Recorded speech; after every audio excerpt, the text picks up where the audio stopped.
Hey friends, in today's video, this is a first impression of Claws of the Wolf. I did a god roll guide, and the recommended roll I had on there is still what I recommend, but it is a jarring difference on these stats on this gun. They're not just for show. A weapon like Red Death may make you think that they're for show, but go ahead and look at this Claws of the Wolf. 39 range, 39 stability, 41 handling, and snapshot so you can have a higher handling feel without actually having that much handling. The thing about this weapon is it's a relic of the past in the way that the stats are distributed. Between the perks and the stat boost, you're going to always be missing maybe one or two or three things out of all the possibilities: range, stability, handling, reload, aim assist, etc. So for this one, what is this missing? Needs a stability masterwork, needs ricochet rounds, bare minimum. An arrowhead break is great, especially with counterbalance and arrowhead, but I find that stability matters more than the deterministic recoil. So this is probably the best recoil pattern, but you're going to see it jumps vertically a lot because it does not have stability.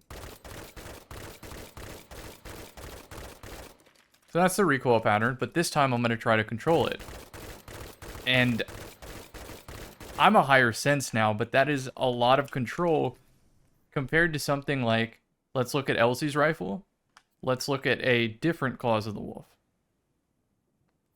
It's a lot of green.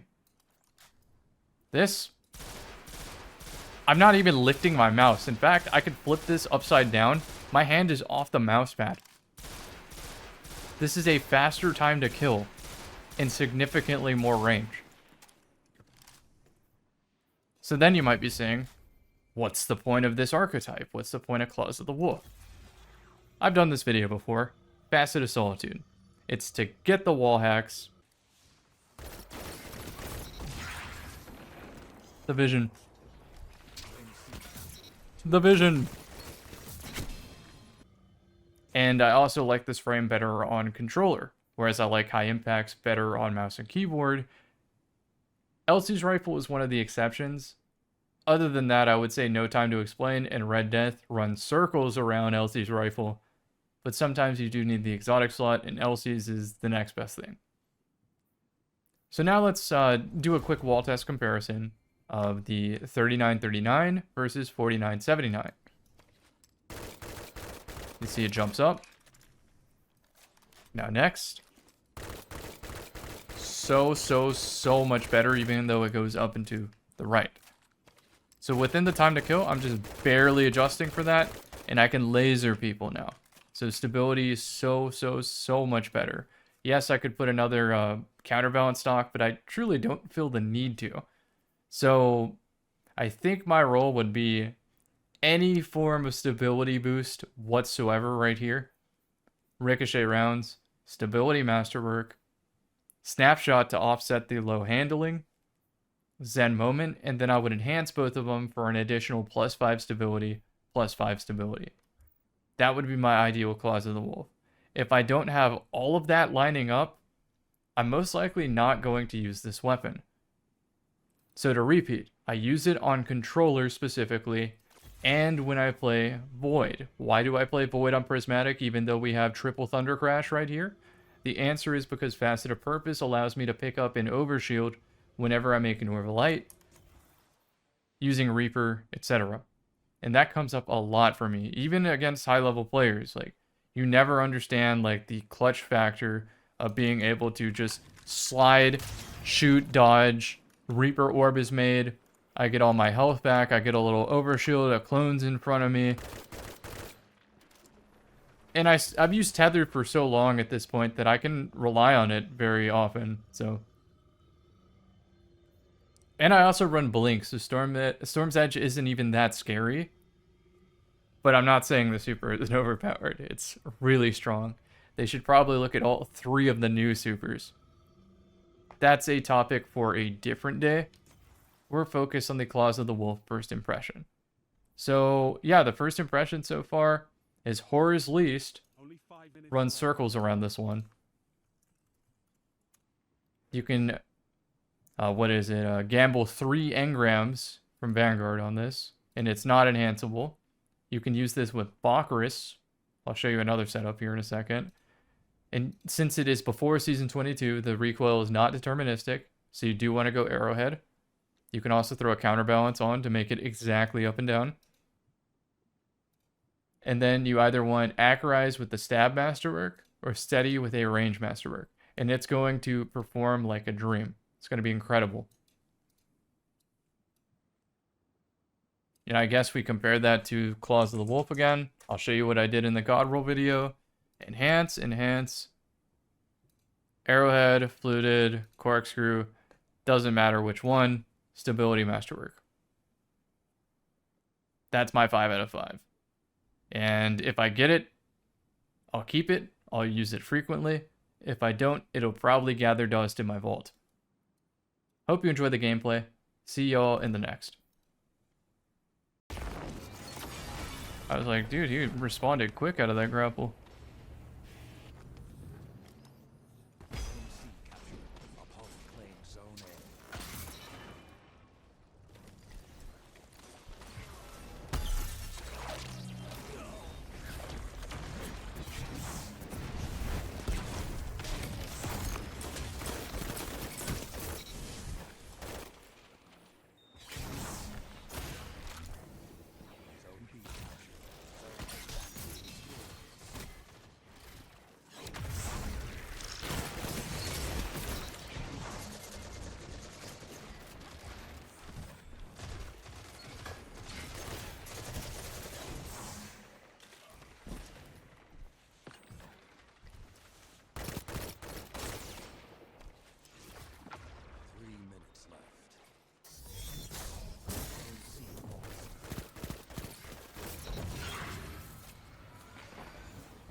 Ooh, match in progress.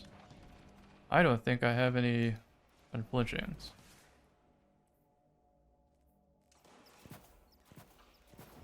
Zone C captured. Zone advantage is yours. Zone A lost.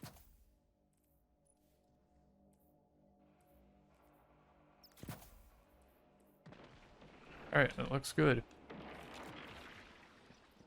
Time to take a full second to ADS.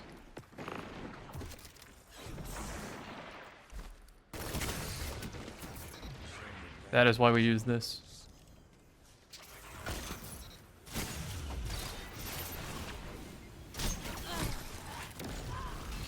Let's go. Was hoping teammates shot that though. Story of my Iron Banner. That kicked very bad. Teammates shoved me.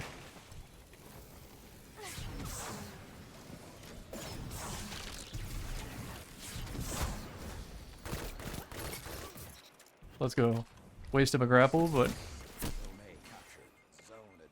teammate didn't have the angle for that. That's on me. And that's against an Elsius. It's like a perfect description of this pulse rifle to me. I showed off what it does unique, and then I showed off what happens in most games. You just lose to LC. Oh, that got dangerous for them. If they shot each other in the back or messed up the movement, there's a chance I TTK'd one of them. Anyway, for reality hits, you're gonna duel an LC's rifle and just lose.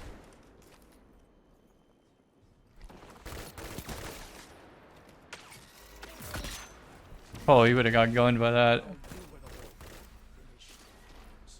Let's put, as I bot walk around here, let's put a clone down just for some radar manip.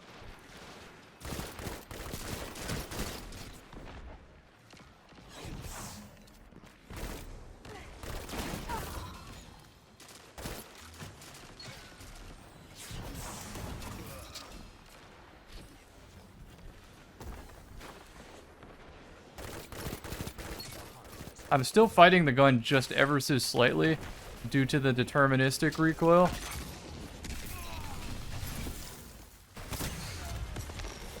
I'll blink past the door if he runs in. Blink changes the way you approach this game and think about it.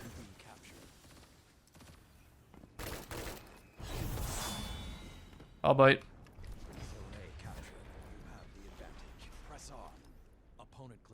Why wouldn't you want to get super kills? Did he die in the feed? Am I about to get jump scared? There we go. This is why we run Arbalist. Ooh, hold on, Arbalist ammo. That's another super I can shut down. Thank you, teammates.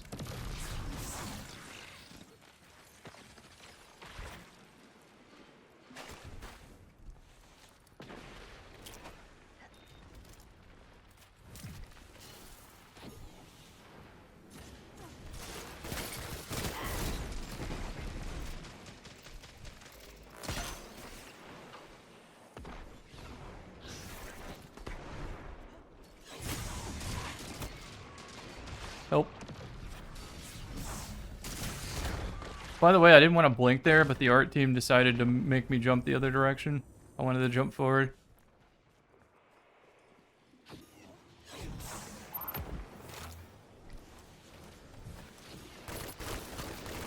That's Tiku's.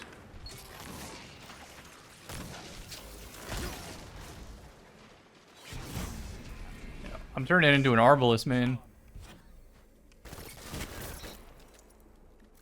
Shoot to loot. You know what? Let's hunt.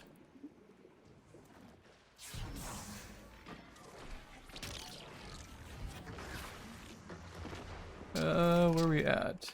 Wow, team already just won.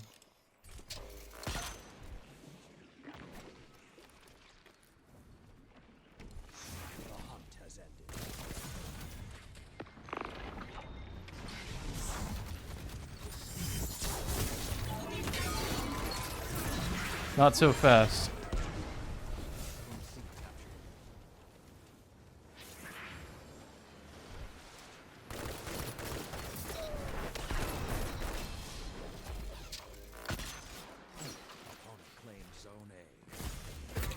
Oh, the bow 2 shot.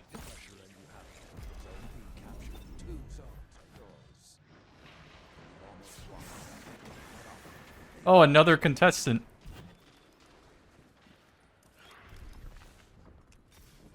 I cannot use Arbalist on you. We have a different winner.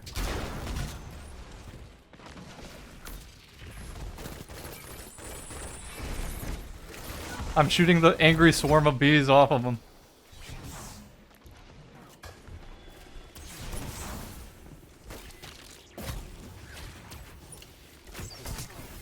Oh, he hit the shot. I was gonna just blink away and let the teammates deal with him. Like, think about it. There's a heal rift down.